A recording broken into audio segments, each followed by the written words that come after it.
জামা কাপড়টা কুচুইতে হবে। মা বললো ঠিক আছে কুচুইবো, আস্তে আস্তে সেই জামাটার পাতাগুলো কুচুইছি আস্তে আস্তে। পয়সা আনতে হবে একটা জায়গা থেকে মোড়ে।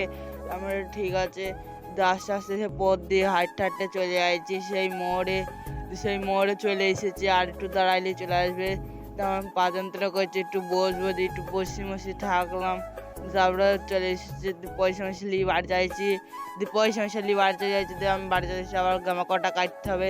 দিকে আমার কাটছি আস্তে আস্তে, দিকে আমার কাটা মাটা হয়ে যাচ্ছি আস্তে আস্তে। আমার কাটা মাটা হয়ে গেছে, আমার ঠিক আছে কাটা হয়ে গেছে। দিয়ে ঠিক আছে আমি জামা কাটা ভুজতে হবে। চেরি লেসি গেমাটা চারটি কুরবানি গরু চারটি দিতে হবে। দিয়ে ঠিক আছে কুরবানি গরুটা জেনে দিচ্ছে, মাথায় করে নিয়ে চলে যাচ্ছি ঘাস কটা দিয়ে সেই দিয়ে দিচ্ছি। এবার কি সুন্দর করে খেয়ে নিয়েছি কুরবানি। এটা হচ্ছে আমাদের কুরবানি গরু। দিয়ে খাওয়া হয়ে গেছে, দিয়ে আমি চেরিটা নিয়ে আবার চলে যাচ্ছি বাড়ির দিকে। যে ভিডিওটা ভালো লাগলে একটা লাইক করে দেবেন আর এই কমেন্টটা ইমোজিটা দিবেন।